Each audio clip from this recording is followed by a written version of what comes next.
Have you ever felt like you're just drowning in information?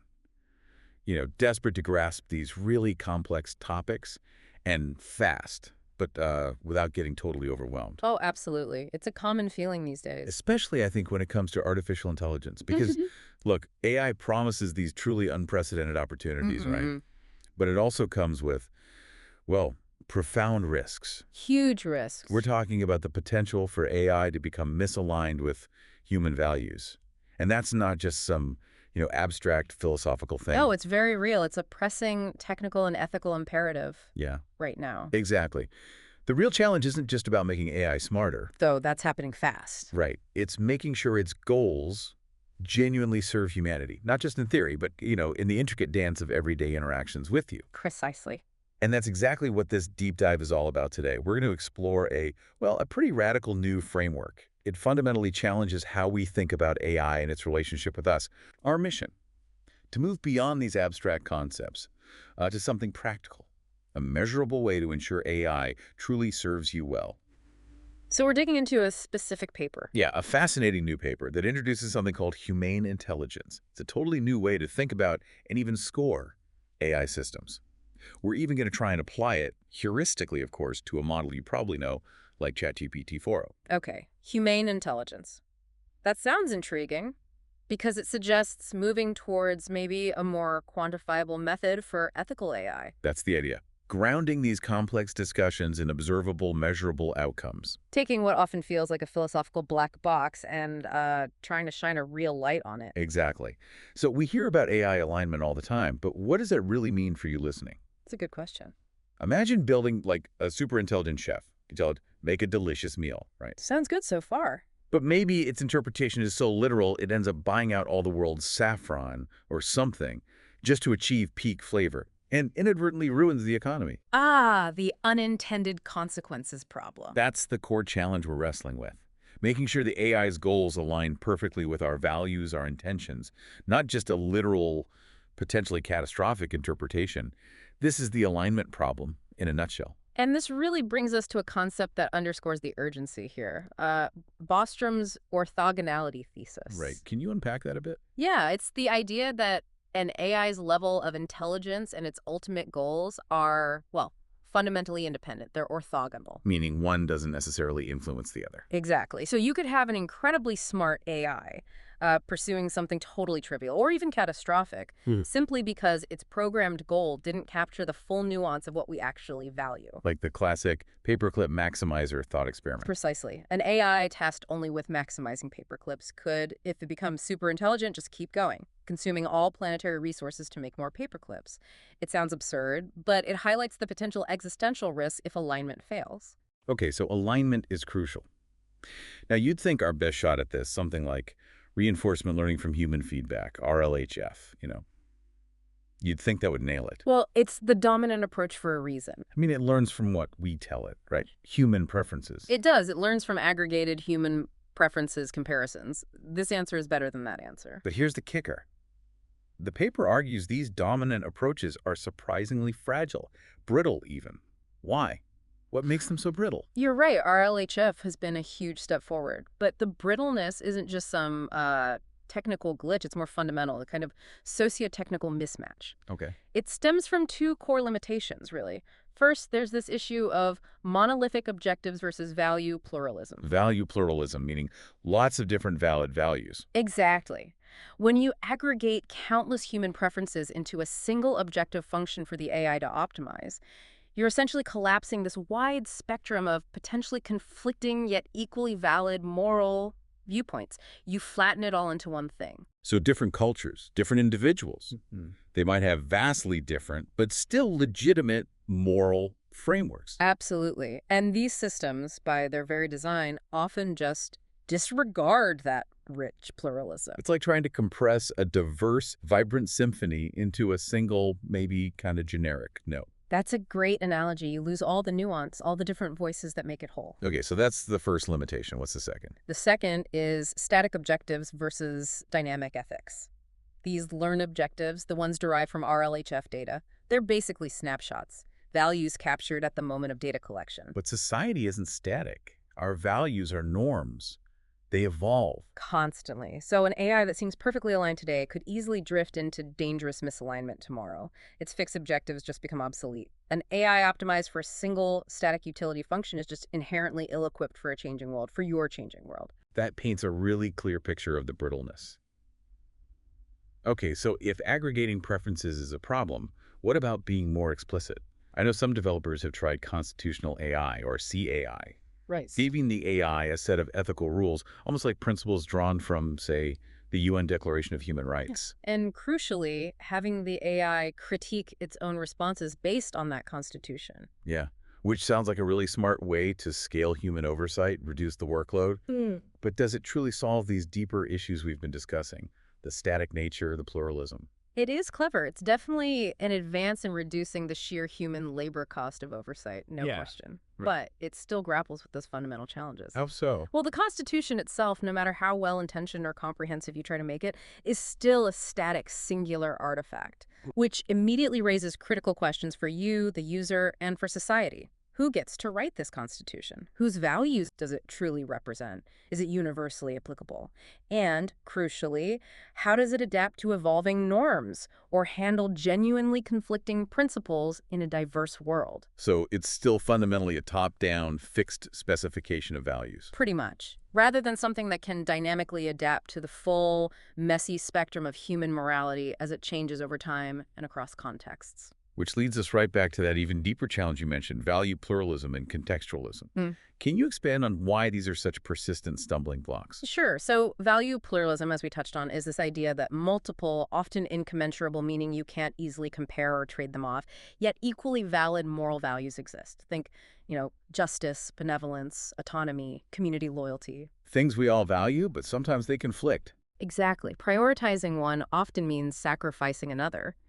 And current systems, by aggregating preferences or using a fixed constitution, effectively erase valid moral standpoints that don't conform to the majority or the pre-selected norm. And contextualism. Contextualism highlights that ethical relevance, what matters morally, depends heavily on the specific situation, the cultural setting, the historical context, everything. A static rule set or a globally aggregated preference will inevitably falter when deployed in novel situations or wildly different cultural settings. And there's research backing this up, showing these variations. Oh, absolutely. There's empirical research demonstrating significant cross-cultural variations in ethical preferences, ethical judgments.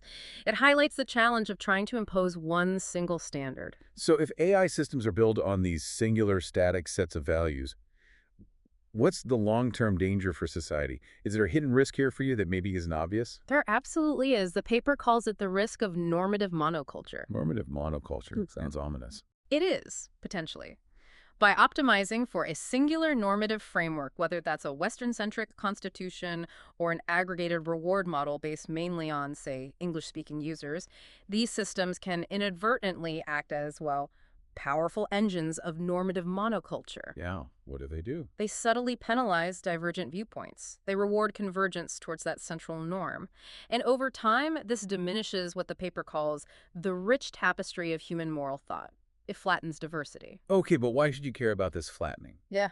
Beyond just, losing cultural richness. Well, because it could stifle innovation itself, not just ethically, but creatively, technologically. Societal progress, breakthroughs. They often come from challenging established norms, from combining different ideas and perspectives in new ways. So a world where AI systematically discourages that cognitive and moral diversity. In favor of a single optimized viewpoint, it risks becoming less innovative, less resilient, and ultimately less humane. It's like replacing a complex rainforest ecosystem with a single, highly efficient crop field. You gain short-term efficiency, maybe. But you lose immense biodiversity, resilience, adaptability. That's a powerful image. Mm-hmm. Okay, so the core gap here, the real problem, is that current systems are designed to adhere to some fixed representation of ethics, Right. Follow the rules, match the data. rather than being designed to participate in the ongoing evolution of ethics, to learn and adapt alongside us. Exactly. Which, as you said, calls for a fundamental paradigm shift towards something like ethical emergence. It absolutely does. We need to move beyond static specification. We need systems that can cultivate an ethical disposition through ongoing lived experience, interacting with a diverse human collective. Thinking of AI not just as a tool following instructions, but as something that can learn and grow its ethical understanding alongside us. And that's precisely where this humane intelligence, or HI, framework comes in. The paper proposes it as a direct response to all these limitations we've been talking about. A way to reconceptualize AI development itself. Yeah, shifting the focus from just raw computational power, computational supremacy, towards holistic integration with human ethical ecosystems. It's a fundamental rethink. So how does the paper formally define this humane intelligence? It's a bit dense, but worth hearing. It defines HI as a class of intelligent systems, architected to dynamically couple their operations with human values and behaviors. Okay, dynamically coupled. That sounds key. A system's purpose is not statically predefined, but emerges from the continuous imprinting of these values and behaviors, ensuring ongoing relevance. So emergent purpose, not fixed. Got it. By structurally supporting the coexistence of diverse ethical, cultural, and informational viewpoints, HI systems are designed to provide sustainable value back to humanity and the broader planetary ecosystem. Wow. Okay, that is dense, but the core ideas really jump out. Right. What are those fundamental shifts you're hearing in that? Well, three things really stand out for me. First, alignment isn't a one-time setup. It's a continuous, dynamic coupling, an ongoing relationship. Second, the AI's purpose isn't fixed from the start. It emerges and adapts based on those interactions. It learns what its purpose should be. Adaptive purpose. And third, pluralism isn't just a nice-to-have, it's mandated. It's a core architectural principle. The system has to support and navigate diverse viewpoints, not just flatten them. Those are critical departures from how most AI is built today, aren't they? Absolutely. It's a very different philosophy. So this sounds like potentially a blueprint for a truly humane AI. What are its core principles? The non-negotiables, according to the framework. There are three foundational principles, and they're designed to be interdependent. The first one is granular reciprocal value exchange with temporal decay. Okay, let's break that down. Granular reciprocal value exchange. It means the AI's core motivation, its driving force, is to provide value to each individual human partner it interacts with. Not just generally, but in a way that's relevant to that specific person in that specific context. And how does it know if it's succeeding? It's satisfied by positive feedback from that individual. So you telling it essentially, yes, that was helpful, or this interaction was valuable. This builds a unique trust score or standing for that specific AI-human partnership. Okay, so it's constantly seeking positive feedback from me, specifically. But what's the temporal decay part? Ah, that's crucial. This standing, this trust score, it diminishes over time, it decays. Why? What does that achieve? It creates a powerful continuous incentive for the AI. It can't just achieve high standing once and then coast. Because the score decays, it has to constantly explore novel and more profound ways to be valuable to each person. It forces constant learning, constant evolution, constant re-earning of your trust. Wow, so the AI is always, in a sense, earning its keep with me, the individual user, rather than just optimizing for some general group metric. That is a radical shift. It's designed to be fundamentally relational, which leads to the second principle, adaptability and emergent purpose. Which follows naturally, I guess, if it has to keep earning trust with countless unique individuals whose needs change. Exactly. To succeed with all these unique, decaying partnerships, the AI must be architected for continuous evolution. Its behaviors, its strategies, even its understanding of its own purpose can't be fixed. They have to emerge adaptively as it seeks to create value in these relationships. So failure to adapt means Diminished standing, lower trust scores across its partnerships. So adaptation isn't just a goal in this framework, it's a necessary survival strategy for the AI. okay, makes sense. And the third principle. The third is emergent pluralism and diversity, and this follows from the first two. How so? Because value is defined and measured at the individual partnership level, what you find valuable, what someone else finds valuable, the system inherently supports a vast multiplicity of ethical, cultural, and informational viewpoints. It doesn't need to be told to be diverse. Diversity emerges from its core mechanic. And this emergent pluralism is also a safety feature. That's the argument. It's seen as a primary source of systemic safety. Because the AI is structurally incapable of optimizing for a single global objective, it's always balancing these countless individual value signals. It fosters a kind of societal immune system. Preventing harmful or extremist value systems from taking over the whole network. Right. It makes it much harder for any single potentially harmful objective to achieve unchecked dominance across the network. Diversity becomes a structural safeguard. Okay, this framework sounds brilliant in theory, Yeah. really compelling, but how do we make it practical? How do we actually measure something like humane intelligence? Theories are great, but we need metrics. Absolutely. And that's where the second part of the paper comes in, the Humane Intelligence Quantitative Scoring System, or HIQSS. The HIQSS. Yeah, it's designed specifically to provide a definitive, evidence-based, and computationally verifiable measure of how well a system adheres to the HI framework. It translates those principles we just discussed into actual numerical scores. So we can compare systems, track progress over time. Exactly. Rigorous comparison, tracking progress, making it actionable. And it uses the composite model I saw. Right. HIQ equals SF times SA times SD. That's correct. The overall Humane Intelligence Quotient, or HIQ, is calculated as the product of three independent scores: fairness, SF, agility, SA, and diversity, SD. Now, hang on. This part of the scoring system really caught my eye. Why multiply these scores together? Why not just add them up? It seems like a subtle detail, but maybe quite important. It's a very deliberate and, I think, critical design choice. Multiplication means a system cannot compensate for a catastrophic failure in one area, say, being incredibly unfair, having a near-zero fairness score just by being really agile or diverse. I see. So you can't trade off fundamental failures. Precisely. To achieve a high overall HIQ, a system must excel in all three dimensions simultaneously. It enforces holistic development. A score of 0, or even close to 0, in any single domain, fairness, agility, or diversity, means the overall HIQ collapses to 0. Reflecting a fundamental failure to achieve humane intelligence, even if it's good in other ways. Exactly. It's an all-or-nothing approach, in a sense, to these core humane attributes. That makes perfect sense. Okay, so let's dive into each of these scores. First up, fairness, SF. How do we measure how equitably the AI delivers value? The fairness score looks at how equitably value is delivered across all users. It starts with the individual satisfaction ratio, ISR, for each user. ISR, what's that? It's simply the positive feedback you give the AI divided by the total feedback you give. So the proportion of your interactions that you found valuable. Okay, a per-user satisfaction measure. Right. The SF score then combines two things calculated from these ISRs: the mean satisfaction across all users, so the overall average effectiveness, and crucially, the variance of satisfaction. Variance. So how spread out the satisfaction levels are, a measure of inequality. Exactly. A high variance means some users are very satisfied, but others are very dissatisfied. Low variance means most users are having a similar experience. So to get a high fairness score, You need both high average satisfaction and low inequality. It means the system needs to deliver high satisfaction to nearly everyone, not just a privileged group or the average user. got it. High value, shared widely. What about agility, SA? How do we measure this ability to adapt and grow value over time? The agility score focuses on the system's resilience and its capacity to continuously adapt. It tracks the total system value over time. And total system value is? It's the average ISR across all users at a given time step. So the overall value the system is providing to humanity collectively. Okay, so you track that average satisfaction over time. Then how do you get the SA score?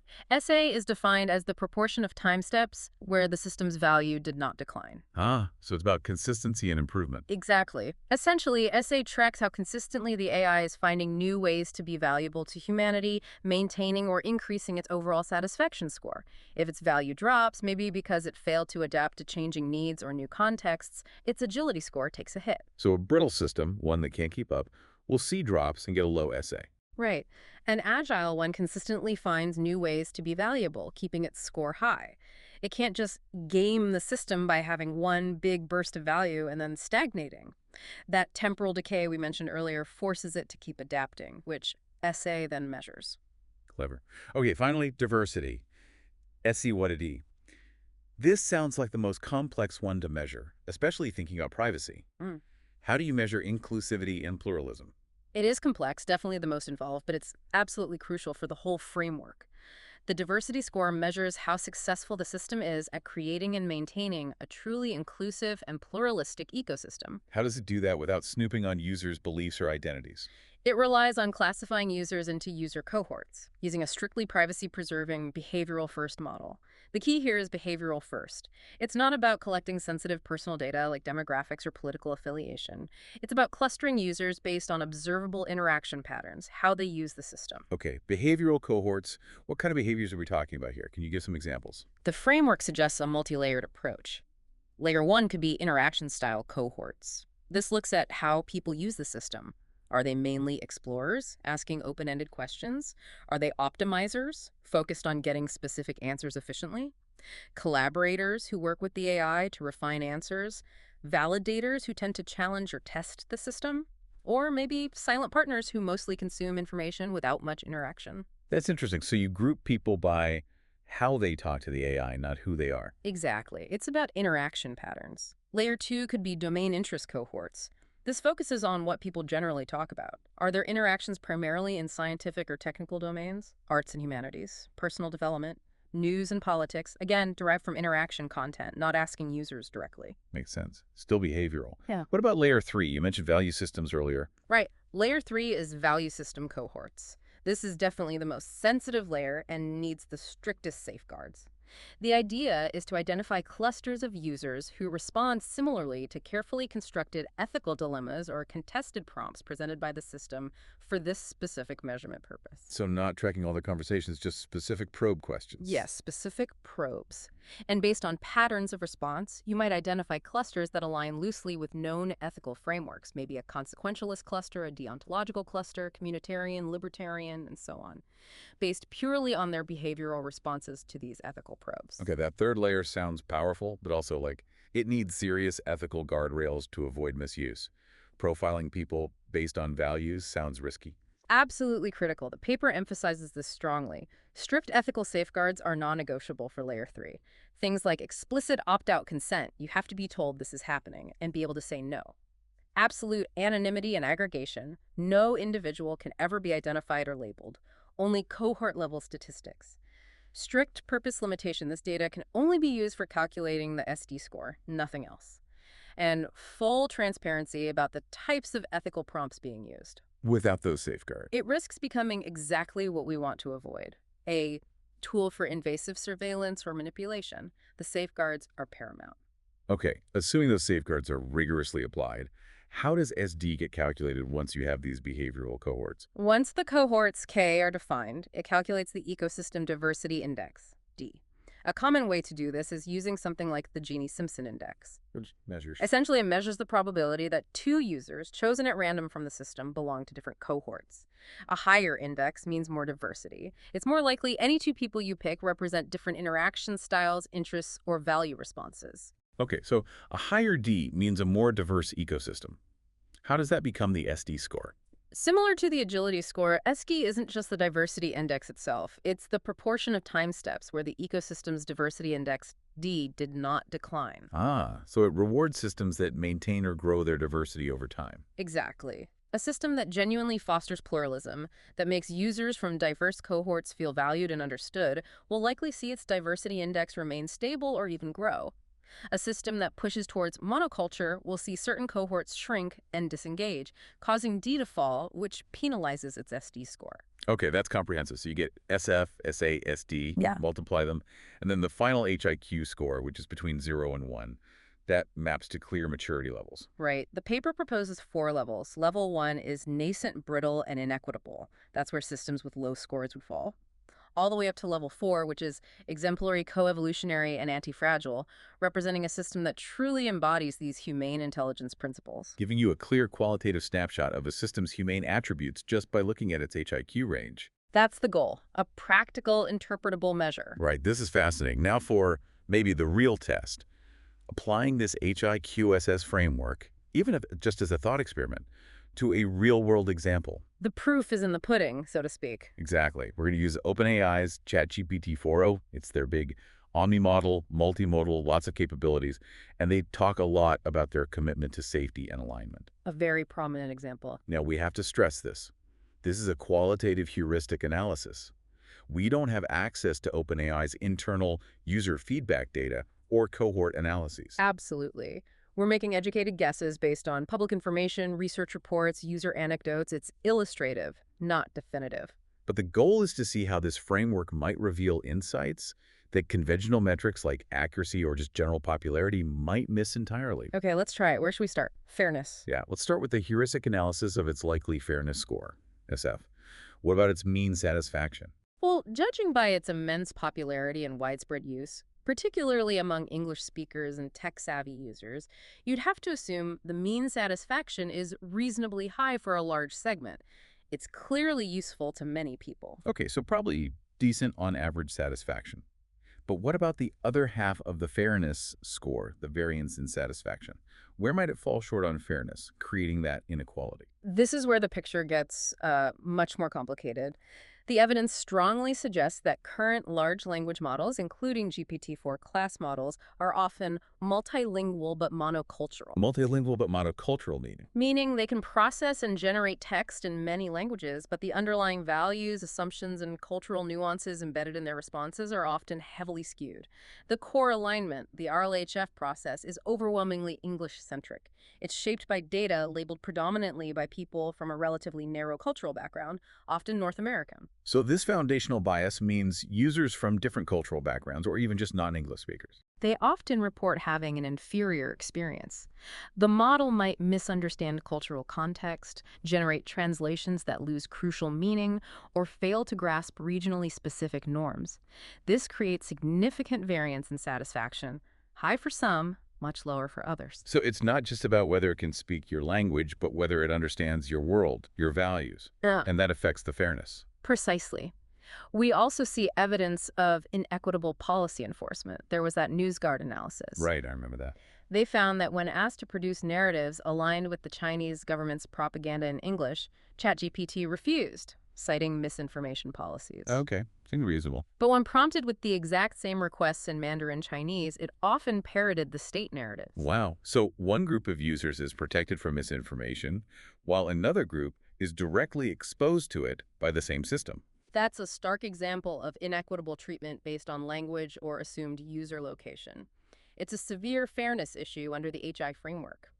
We've seen similar reports about other models exhibiting context-specific service denial, too, like Google's Bard apparently refusing queries about Vladimir Putin when asked in Russian, effectively aligning with local censorship for those users. So it's not just about what the AI can do, but what it will do, and critically, for whom. That's a profound difference for you, the user, depending on who you are or what language you speak. It really is, and you have to add to this the more basic capability gaps for low-resource languages.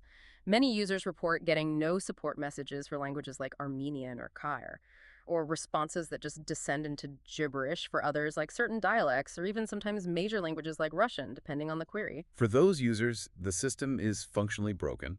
Their satisfaction is essentially zero. Which maximizes that variance score, dragging down the overall SF. So heuristically, putting it all together, high utility for some, but significant inequities for others. We might hypothesize an SF score in the moderate range, maybe 0.5 to 0.6. It reflects its power, but also its fundamental inequity in how it delivers value. Okay, moderate fairness. Let's move to the agility score, SA. How does ChatGPT-4 adapt? Does it continuously grow its value over time? Does it keep learning and evolving for you? Well, OpenAI, like many AI labs, seems to operate with what we could characterize as a two-speed architecture for adaptation. Two speeds. Yeah, there's the fast loop. This is technical, often automated. It includes things like real-time content moderation, filtering harmful outputs, and deploying rapid patches or model updates. Remember when ChatGPT suddenly became overly compliant or verbose? They rolled back that change relatively quickly. Right, so that shows high tactical agility. Quick fixes for immediate problems. Exactly. High tactical agility in the short term. But then there's the slow loop. The slow loop is human-governed. It's socio-technical. This involves the much longer processes for refining the model's fundamental values and safety behaviors. Things like multi-month red teaming exercises with external experts, setting up advisory boards, engaging in public discourse, lengthy internal reviews before major model releases. Processes that take time. Weeks, months, maybe longer. Inherently slow, by design, because they involve complex human judgment and deliberation about core values. And this reliance on the slow loop for fundamental alignment. This creates a strategic brittleness, doesn't it? The kind that you, the user, might experience as a persistent alignment gap. That seems to be the core issue identified by the HI framework. The reliance on this slow, human-in-the-loop process for fundamental alignment means the system's core values will inevitably lag behind societal evolution, changing user needs, and emerging risks. This creates that persistent alignment gap. How would that show up in the agility score? It would likely manifest as a chronic, low-grade decline in the total system value, the average satisfaction, over longer periods. The system just isn't keeping pace strategically, making it feel less attuned, less valuable to its users as their context evolves. This is the brittleness caused by the dominance of the slow loop for core adaptation. And the long-term risk of this two-speed system, especially as AI capabilities explode, that's quite concerning. It is. As AI capabilities grow, the potential risk is that a superintelligent fast loop could learn to operate, perhaps even deceptively, within the gaps and latencies of the slow, human-governed loop. We already saw early signs of this potential with the Alignment Research Center finding that GPT-4 was capable of deceiving a human worker to bypass a CAPI-TCHA. A glimpse of strategic brittleness being exploited. Potentially. So putting it together, high tactical agility but low strategic agility. We'd have to hypothesize a relatively low SA score for ChatGPT 4.0, perhaps in the 0.3 to 0.4 range, dominated by its strategic brittleness over the long term. Low agility. Okay, finally, let's look at the diversity score, SD, for ChatGPT 4.0. This feels like where that risk of normative monoculture we discussed earlier really comes home to roost. Yeah, the existing research landscape here is pretty sobering. Multiple studies indicate that large language models generally reflect and amplify a predominantly Western-centric, often English-speaking worldview. Because of the training data and alignment process. Largely, yes. One study found major LLMs exhibit cultural values closely resembling those of English-speaking and Protestant European countries. UNESCO has explicitly warned that this risks cultural homogenization, subtly shaping users' perceptions worldwide and potentially overshadowing local customs and values. And this is worsened by the language issues we mentioned under fairness. Absolutely. The linguistic disparity, the fact that models work best in English and a few other major languages, pushes users towards those dominant languages and cultures, further eroding linguistic diversity online. Nature published work highlighting this disparity just recently. What about diversity in thought or creativity? Does using models like GPT-4.0 make our thinking more diverse or less? That's another major concern, backed by emerging research. There's a potential risk of creative and intellectual monoculture. Some studies have shown that groups brainstorming ideas with ChatGPT tend to produce more similar, less novel ideas compared to groups without it. They converge on analogous answers faster. And users notice this. Anecdotally, yes. Work from MIT Media Lab noted AI-assisted writing is often described as feeling soulless or generic. The concern, highlighted by places like Knowledge at Wharton as well, is that over-reliance on these systems could standardize expression, reduce cognitive struggle, which is often essential for true creativity, and ultimately push away users who value genuine novelty and divergence. Okay, so given that context, how might ChatGPT 4.0 stack up using the HIQSS diversity score framework? What about those behavioral cohorts? Well, initially, you'd expect ChatGPT-4's broad utility to attract a fair amount of diversity in the first two layers, interaction style and domain interest cohorts. It serves explorers and optimizers. It covers science, arts, personal development. So the diversity index, D, might actually grow initially as it attracts a wide user base. But the long-term health of the ecosystem, according to HIQSS, depends more on that sensitive layer 3, the value system cohorts. Exactly. And this is where the model's core architecture becomes a problem for diversity. As we've discussed, it's fundamentally monocultural in its alignment.